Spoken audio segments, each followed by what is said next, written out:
성경 민수기 15장 27절로 36절의 말씀 제가 받들어 읽겠습니다. 만일 한 사람이 부지 중에 범죄하면 1년 된 암염소로 속죄제를 드릴 것이요 제사장은 그 부지 중에 범죄한 사람이 부지 중에 여호와 앞에 범한 죄를 위하여 속죄하여 그 죄를 속할지니 그리하면 사함을 얻으리라. 이스라엘 자손 중 본토 소생이든지 그들 중에 거류하는 타국인이든지 누구든 부지 중에 범죄한 자에 대한 법이 동일하거니와 본토인이든지 타국인이든지 고의로 무엇을 범하면 누구나 여호와를 비방하는 자니 그의 백성 중에서 끊어질 것이라. 그런 사람은 여호와의 말씀을 멸시하고 그의 명령을 파괴하였은즉 그의 죄악이 자기에게로 돌아가서 온전히 끊어지리라. 이스라엘 자손이 광야에 거류할 때에 안식일에 어떤 사람이 나무하는 것을 발견한지라. 그 나무하는 자를 발견한 자들이 그를 모세와 아론과 온 회중 앞으로 끌어왔으나 어떻게 처치하는지 지시하심을 받지 못한 고로 가두었더니 여호와께서 모세에게 이르시되 그 사람을 반드시 죽일지니 온 회중이 진영 밖에서 돌로 그를 칠지니라. 온 회중이 곧 그를 진영 밖으로 끌어내고 돌로 그를 쳐 죽여서 여호와께서 모세에게 명령하신 대로 하니라. 아멘. 하나님께서 그 가데스 바네아에서 반역한 이스라엘 백성들에게 광야 40년 형을 땅 언도하셨어요. 그리고 그 형 집행은 그 다음 날부터 시행을 하도록 했어요. 민수기 14장 25절 말씀 보세요. 민수기 14장 25절 말씀 보시면 아말렉인과 가나안인이 골짜기에 거주하나니 너희는 내일 돌이켜 홍해 길을 따라 광야로 들어갈지니라. 거기서 홍해 길은요, 홍해로 가는 길이에요. 그래서 그 홍해가 있는 남쪽으로 가다가 광야로 들어가라 이런 명령을 내리셨어요. 근데 이 백성들은 이 하나님의 판결을 거부했어요. 하나님의 판결을 거부하고 벌을 받으러 그 남쪽에 홍해로 가는 대신에 전쟁을 하려고 북쪽에 산꼭대기로 올라갔어요. 민수기 14장 40절 말씀 한번 보세요. 아침에 일찍이 일어나 산꼭대기로 올라가며, 여기 산꼭대기는 북쪽으로 가는 거예요. 올라가며 이르되 보소서 우리가 여기 있나이다. 우리가 여호와께서 허락하신 곳으로 올라가리니 우리가 범죄하였음이니이다. 지금 이 백성들은요, 하나님의 판결을 거부하고 우리가 여호와께서 허락하신 곳으로 올라가리니 라고 말을 해요. 하나님께서는 분명하게 그 30절에서요 허락하지 않는다라고 말씀하셨어요. 분명히 판결문에 그 민수기 14장 30절 말씀 보시면 여분네 아들 갈렙과 눈의 아들 여호수아 외에는 내가 맹세하여 너희에게 살게 하리라 한 땅에 결단코 들어가지 못하리라. 이렇게 하나님께서 판결을 내리셨는데 이 백성들은 하나님의 판결을 거부해요. 그리고 우리가 하나님께서 허락했다는 거예요. 우리한테 거기에 올라가겠다는 거예요. 그러면서 마지막에 우리가 범죄하였음이니이다 라고 마치 자신의 죄를 뉘우치는 것처럼 말하면서 하나님의 판결을 거부하고 있어요. 여러분, 어떤 잘못을 해서요 판결을 받았어요. 법원의 판결을 받든 하나님의 판결을 받든 뭐 교회법의 판결을 받든, 근데 그 판결을 거부하는 행위는 이전에 지었던 죄보다 더 큰 죄예요. 이 백성들은 지금 하나님의 판결을 거부하고 있어요. 우리가 만약 잘못해서 하나님의 판결을 받잖아요. 하나님의 벌을 받잖아요. 그럼 그 벌을 텔게 받으셔야 돼요. 그것이 우리에게 미래와 소망이 있는 거예요. 하나님께서 내리신 벌을 안 받겠다고 거부하는 것은요, 그건 더 큰 죄를 짓는 거예요. 지금 이스라엘 백성은 하나님께서 광야 40년 땅 내일부터 땅 이거를 거부했어요.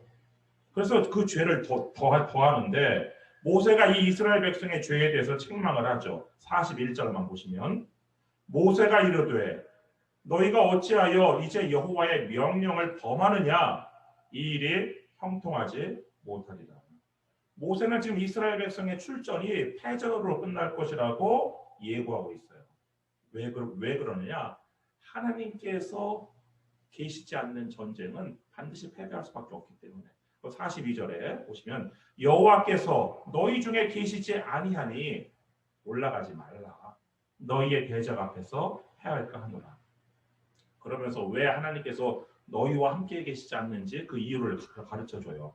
42절 말씀, 43절 말씀 보시면 아말렉인과 가나안인이 너희 앞에 있으니 너희가 그 칼에 망하리라.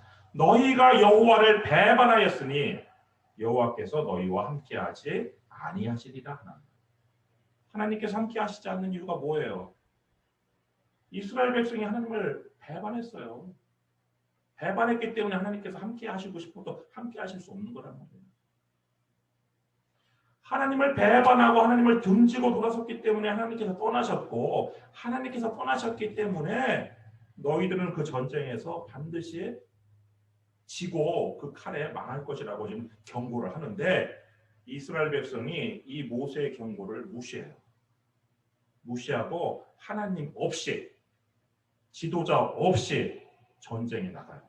44절 말씀 보시면 그들이 그래도 산 꼭대기로 올라갔고 여호와의 언약궤와 모세는 진영을 떠나지 아니하였더라.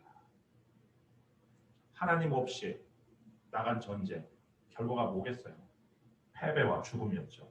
45절 말씀 보시면 아말렉인과 산간지대에 거주하는 가나안인이 내려와 그들을 무찌르고 호르마까지 이르렀더라. 이스라엘 백성이 싸우러 헤브론까지 가지도 못하고요. 그냥 그 산간 지방에 살던 아말렉인과 가나안인에게 쫓겨가지고 어디까지 도망쳐야 했냐면 호르마라는 곳까지 도망쳐야 했어요. 그렇게 결국 사망, 죽음을, 절망을 경험한 후에야 이 이스라엘 백성들은 하나님의 벌을 받으러 이제 광야에 들어가요. 민수기 15장부터는요. 공간적 배경이 광야예요. 오늘 본문 32절에 이런 구절이 나와 있죠. 민수기 15장 32절 말씀 보시면 이스라엘 자손이 광야에 거류할 때에. 그래서 민수기 15장부터는요. 광야에서의 거류, 그러니까 시간은 40년이에요. 공간은 광야. 그런데 40년이라는 이 광야 생활 기간 동안 뭐 특별히 성경에 기록할 것이 별로 없어요. 아주 단조로운 생활이었어요. 그리고 이 기간 동안에 모세는 백성들을 교육했어요. 하나님께서 가르쳐준 내용을 다시 교육을 한 그것이 바로 민수기 15장 1절부터 쭉 그런 교육을 하는 거예요. 근데 이 교육의 내용이 뭐냐? 민수기 15장 2절 말씀 보세요. 이스라엘 자손에게 말하여 그들에게 이르라. 너희는 내가 주어 살게 할 땅에 들어가서 40년 이 교도소 선행을 마치고 출소한 다음에 가나안 땅에 들어가서 너희들이 어떻게 살아야 되는지 그거를 지금 교육을 시킨 거예요. 이 광야 40년 동안에. 그래서 이렇게 만약에 너희들이 이 형기를 마치고 출소해서 나가거든 사회에서 이렇게 살아라. 그것처럼 교도소에서 그렇게 교육하는 것처럼 교도소에서 그렇게 갱생 교육을 하는 것처럼 이 광야 생활 동안에 가나안 땅에 들어가서 어떻게 살아야 되는지 그런 것들을 가르치는 거예요. 교육하는 기회로 삼는 거예요. 쭉 거기 또 18절도 보시면 이스라엘 자손에게 말하여 이르라. 너희는 내가 인도하는 땅에 들어가거든. 가나안 땅에 들어가거든. 이렇게 살아라. 이렇게 하나님을 섬겨라. 그런데 또 하나님께서 중요하게 다루는 것이 뭐예요? 죄의 문제예요. 죄의 문제. 그래서 22절부터는 너희들이 혹시 죄를 짓거든 이렇게 하고 이렇게 죄사 용서를 받아라. 그런데 22절부터는 회중의 죄에 대해서 이야기를 하는 거예요. 회중 전체가 죄를 지었거든 이렇게 제사 속죄제를 지내서 죄사함을 받아라. 그리고 27절부터는 개인의 속죄제예요. 개인이 어떤 사람이 죄를 범했거든 이렇게 제사를 지내고 이렇게 용서를 받아라 이거예요. 그런데 중요한 것은 뭐냐? 30절이에요. 모든 죄가 다 용서를 받을 수 있는 것이 아니라는 거예요. 30절 말씀 보시면 본토인이든지 타국인이든지 고의로 무엇을 범하면 누구나 여호와를 비방하는 자니 그의 백성 중에서 끊어질 것이라. 예전 레위기에서 배웠지만 고의로 죄를 범한 경우에는요, 그 죄를 용서받을 수 있는 제사가 없어요. 제사가 5가지가 있잖아요. 번제, 소제, 화목제, 속건제, 속죄제. 이 5가지 죄 중에 어느 제사도 고의로 지은 죄를 용서하기 위한 제사는 없어요. 속죄제, 속건제 다 그냥 그릇, 실수로, 모르고, 부지 중에 모르고 지은 죄를 용서받는 제사지 고의로, 알면서도 일부러, 계획적으로 이런 지은 죄는요, 용서받을 수 있는 제사가 없어요. 왜 그러느냐? 그 고의로 죄를 짓는다는 것이 하나님께서 죄를 얼마나 미워하시고 싫어하셔요. 그런데 그 하나님을 모욕을 주는 거예요. 내가 알면서도 일부러 죄를 짓는 행위는 죄를 미워하시고 싫어하시는 하나님한테 일부러 모욕을 주는 거예요. 예전에 어떤 영화에서 이런 대사가 있어요. 이병헌이 주인공이었는데 이병헌이 김영철한테 왜 자기한테 이렇게 했습니까? 그러니까 김영철이 넌 나에게 모욕감을 줬어. 그런 대사가 뭐 모르실 것 같은데 그런 대사가 있어요. 모욕감을 준 것 때문에 그 사람 그 이병헌을 막 죽이려고 했단 말이에요. 우리가 일부러 죄를 짓는 것이요 누구한테 모욕감을 주는 건지 아세요? 하나님한테 모욕감을 주는 거예요. 왜? 하나님은 죄를 아주 싫어하시고 미워하시기 때문에. 그뿐만 아니라 31절 그런 사람은 고의로 죄를 짓는 사람은 여호와의 말씀을 멸시하고 그의 명령을 파괴하였은즉 그의 죄악이 자기에게로 돌아가서 온전히 끊어지리라. 일부러 죄를 짓는 사람은요 하나님께서 하지 말라고 하신 그 말씀을 멸시하는 사람이에요. 그리고 하나님의 명령을 파괴하는 사람이에요. 그렇기 때문에 형벌밖에는 받을 것이 없다는 것이에요. 그러면서 그 본보기로 그 32절에 안식일에 나무한 사람의 그 케이스가 나와요. 안식일에 어떤 사람이 나무를 해요. 이 나무를 왜 했을까요? 아마 불을 피우기 위함이었겠죠. 근데 이 안식일에 이 사람은 불을 피우려고 지금 나무를 하다가 이렇게 들켰어요. 그런데 이 사람은 지금 안식일에 관한 2가지 이 하나님의 명령을 말씀을 어긴 건데요. 하나님께서요 안식일에 그 당시에 이 광야에 거류하던 이스라엘 백성들에게 주신 2가지의 명령이 뭐였냐? 안식일에는 자기 텐트 밖으로 나오지 말아라. 그리고 안식일에는 불도 피우지 말아라. 이 2가지 법이 있었어요. 그 당시에. 출애굽기 16장 29절 말씀 보시면 볼지어다 여호와가 너희에게 안식일을 주므로 6째 날에는 이틀 양식을 너희에게 주는 것이니 너희는 각기 처소에 있고 7째 날에는 아무도 그의 처소에서 나오지 말지니라. 그리고 출애굽기 35장 3절 안식일에는 너희의 모든 처소에서 불도 피우지 말지니라.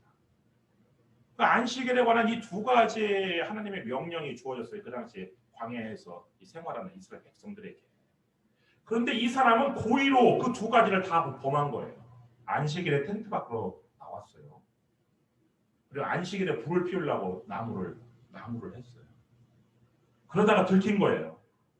그래서 사람들이 이 사람을 끌고 모세 앞으로 왔어요. 왜냐면 모세가 재판관이니까. 근데 모세도 물론 이런 경우에 판결은 사형이에요. 출애굽기 35장 2절 말씀 보시면 여세 동안은 일하고 7째 날은 너희를 위한 거룩한 날이니 여호와께 엄숙한 안식일이다. 누구든지 이날에 일하는 자는 죽일지니. 사형인데 그 당시 법에 따르면 근데 이 안식일 규례로 지금까지 사형에 처한 전례, 선례 이게 없는 거예요. 판례가. 그래가지고 이 모세가 사형 판결을 내리지 못하고 하나님한테 여쭤보려고 최종 판결자는 하나님이시니까 잠시 가둬놨어요. 34절 말씀 보시면 어떻게 처치하는지 지시하심을 받지 못한 거로 가두었더니 그랬더니 하나님께서 뭐라고 판결을 내리셨냐? 사형 판결을 내리셨어요. 35절 여호와께서 모세에게 이르시되 그 사람을 반드시 죽일지니 온 회중이 진영 밖에서 돌로 그를 칠지니라. 근데 사형을 집행하는데 온 회중이 다 참여하라고 그러는 거예요. 그래서 36절 온 회중이 곧 그를 진영 밖으로 끌어내고 돌로 그를 쳐 죽여서 여호와께서 모세에게 명령하신 대로 하니라. 여러분, 이 안식일에 난무한 사람 왜 속죄제를 드릴 기회를 갖지 못했어요? 이 사람은 고의적으로 하나님의 명령을 파괴했기 때문에 그런 거예요. 고의로 죄를 지었기 때문에 용서받지 못하고 이렇게 형벌을 받은 것이란 말이에요. 우리가 고의로 죄를 짓는 것이요, 이게 뭐 구약 시대뿐만 아니라 신약 시대도 마찬가지예요. 히브리서 10장 26절 말씀 보시면 우리가 진리를 아는 지식을 받은 후 짐짓, 이 짐짓이라는 단어가 고의로와 같은 단어죠. 짐짓 죄를 범한즉 다시 속죄하는 제사가 없고, 우리가 진리가 누구예요? 진리가 예수님이시죠. 예수님에 대한 지식을 우리가 얻은 다음에 내가 짐짓, 고의로, 일부러, 계획적으로 죄를 범하면요, 예수님께서 십자가에서 우리를 위해 속죄하는 제사가 그거에는 해당이 없어요.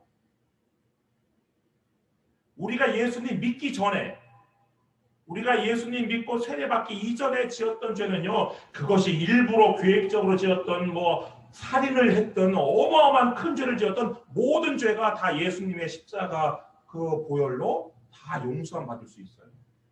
그러나 기준이 있어요. 딱 기준이. 내가 예수 믿고 예수 믿기 이전, 예수 믿은 이후, 그러니까 정확하게는 세례가 기준이에요. 내가 세례받기 이전, 세례받은 이후, 세례받기 이전과 세례받기 이후는 엄청나게 틀려요. 세례받기 이전에 지었던 모든 죄는 그것이 실수로 지었던, 고의로 지었던 다 용서받을 수 있어요. 예수님의 십자가 보혈로.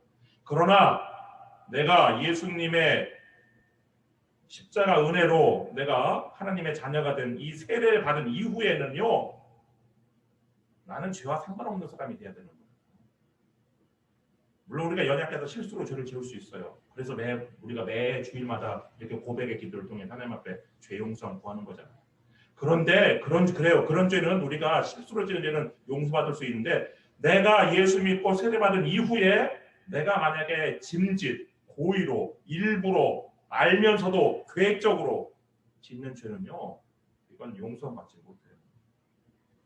히브리서 10장 27절 말씀 보시면 오직 무서운 마음으로 심판을 기다리는 것과 대적하는 자를 태울 맹렬한 불만 있으리라. 왜 그럴까요? 왜 내가 예수 믿기 이전에는 계획적으로 죄를 지었어도 용서받을 수 있었는데, 내가 왜 예수 믿은 다음에 세례받은 이후에 그런 죄를 지으면 내가 용서받지 못하고 심판받을까요? 그거는 히브리서 10장 29절에 나와 있어요. 하나님의 아들을 짓밟고 자기를 거룩하게 하는 언약의 피를 부정한 것으로 여기고 은혜의 성령을 욕되게 하는 자가 당연히 받을 형벌은 얼마나 더 무겁겠느냐, 너희는 생각하라. 내가 고의로 죄를 짓는 사람은 어떤 사람이에요? 첫 번째, 하나님의 아들을 짓밟는 사람이에요. 예수님께서 도대체 무엇 때문에 십자가에 달리신 거예요? 내 죄 때문에 예수님께서 내 죄 사하시려고 십자가에 달리셨는데, 그 십자가에 달리신 예수님의 공로로 내가 죄사함 받았는데도 불구하고 내가 일부러 죄를 또 짓는다?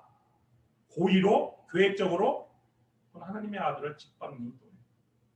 두 번째, 자기를 거룩하게 한, 내가 전에 죄인이었는데 내가 거룩해졌어요. 이 세례를 통해서 내 모든 죄가 다 씻음 받았어요. 세례를 통해서.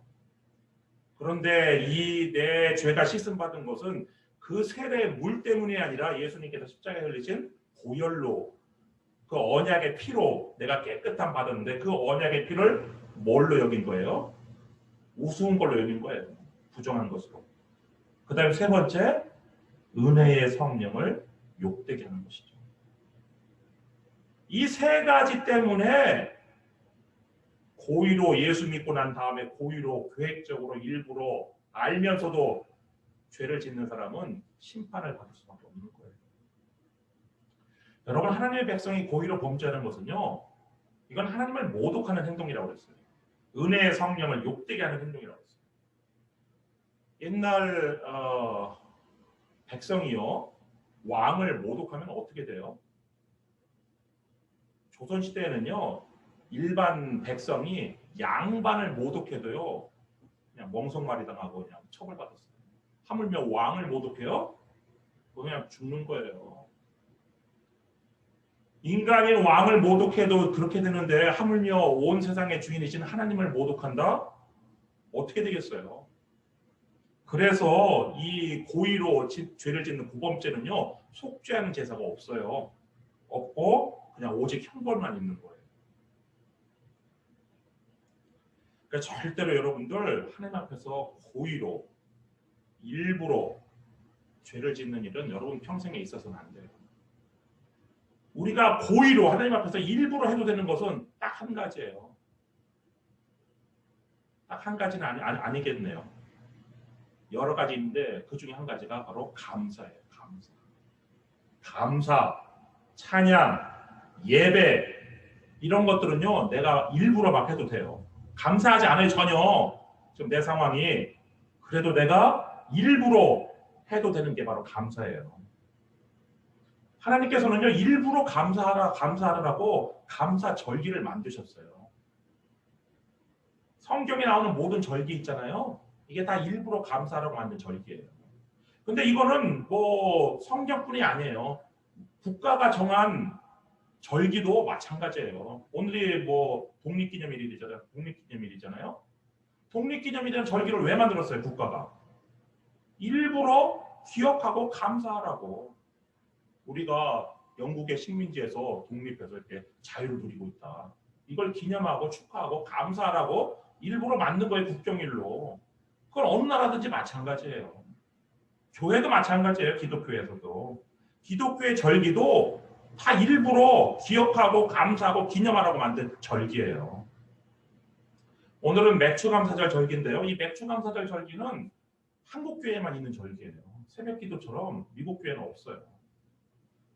근데 이 어떤 분은 이 한국 교회가 지키는 이 맥추감사절의 근거를 이제 구약의 맥추절이라고 있거든요.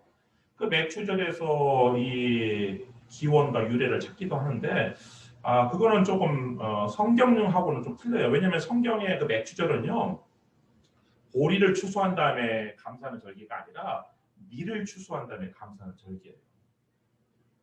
우리가 밀하고 보리, 이게 우리 우리말이잖아요, 순수한 우리말. 근데 이걸 한자로 쓰면 밀은 소맥이고 보리는 대맥이에요. 똑같이 맥자가 들어가요. 근데 이 맥자가 한자로 보리 맥자거든요. 똑같이 보리 맥자가 들어가요, 한자로 쓰면 밀도. 그러다 보니까 이제 맥추절, 이게 이제 그렇게 해서 오해가 생긴 것 같은데, 사실 정확한 표현으로 번역을 해야 했었다면 맥추절이라고 하지 말고 소맥 추수감사절 이렇게 해야 사실은 정확한 구약의 그 맥추절의 표현이에요. 그럼 우리가 지키는 지금 맥추감사절, 한국 교회가 보리를 추수하고 지키는 이 맥추감사절은요, 이거는 성경에서 유래한 것이라기보다는 역사에서 유래한 것이죠. 우리 추수감사절도 사실은 뭐 성경에서 유래한 것이라기보다는 역사에서 유래한 것이잖아요. 미국의 청교도 때 역사에서. 그것처럼 옛날 한국에서는요, 보릿고개라고 있었어요. 우리 차들은 보릿고개란 말 모를 것 같은데, 혹시 보릿고개 경험해 보셨어요? 우리 회장님? 그래요. 부유하게 사신 분들은 그런 걸 모르실 거예요. 우리 보릿고개 경험하신 분 계세요? 그래요. 예전에 보릿고개는 가을에 추수한 쌀이 떨어지는 거예요. 봄 되면. 그리고 그 해에 심었던 보리는 아직 추수가 멀었어요. 그러고 먹을 게 없는 거예요, 집에. 지금 우리는 생각도 할 수 없죠. 우리 한국이 지금 선진국이 됐으니까. 근데 옛날에 찢어지게 가난했던 한국에서는요 보릿고개가 있어가지고 먹을 게 없는 게 집에. 그래갖고 사람들이 밖에 나가가지고 촉은 모피를 먹었어요 진짜. 풀뿌리 캐 먹고 나무 그 피 껍데기 벗겨가지고 죽 써서 먹고 그랬단 말이에요. 그러다가 보리를 추수하니 얼마나 감격스러워요. 이 보릿고개 못 넘기고 보릿고개 못 넘기고 죽었던 사람들이 많아요. 그 당시에. 근데 보릿고개를 넘기고 보리를 추수했으니 얼마나 감사해요. 그래서 하나님 앞에 그 보리 한 달을 가지고 나와서 눈물의 예배를 드렸던 것이 그게 바로 맥추감사절의 그 기원이에요. 물론 뭐 이제 도시교회나 우리 뭐 미국에 있는 우리 한인교회는 뭐 보리 추수를 하진 않죠. 그래서 그런 의미로 우리가 이 맥추감사절을 기억하는 건 아니고 이제 우리는 한 해의 전반기 동안 지켜주신 하나님의 은혜에 감사하고 우리 하반기 동안 하나님의 또 보호를 기원하는 그 기원을 담아서 하나님 앞에 이제 우리가 맥추감사절을 지키는 것이죠. 여러분 감사는 일부러 하는 거예요. 일부러 하시면 우리가 뭐 웃고 싶지 않아도 그냥 웃으면 복이 온다고 그러잖아요. 그것처럼 감사하고 싶지 않아도 일부러 감사하면요 은혜가 넘쳐요. 그렇지만 죄는 절대로 일부러 짓지 마시고 고의로 범죄하는 것은 하나님을 모독하고 예수님을 짓밟는 행동이라는 걸 기억하시고 감사는 일부러 하시되 절대로 죄는 일부러 짓지 않는 우리 에블린 한인감리교회 여러분 되시기를 주님의 이름으로 축원합니다. 기도하겠습니다.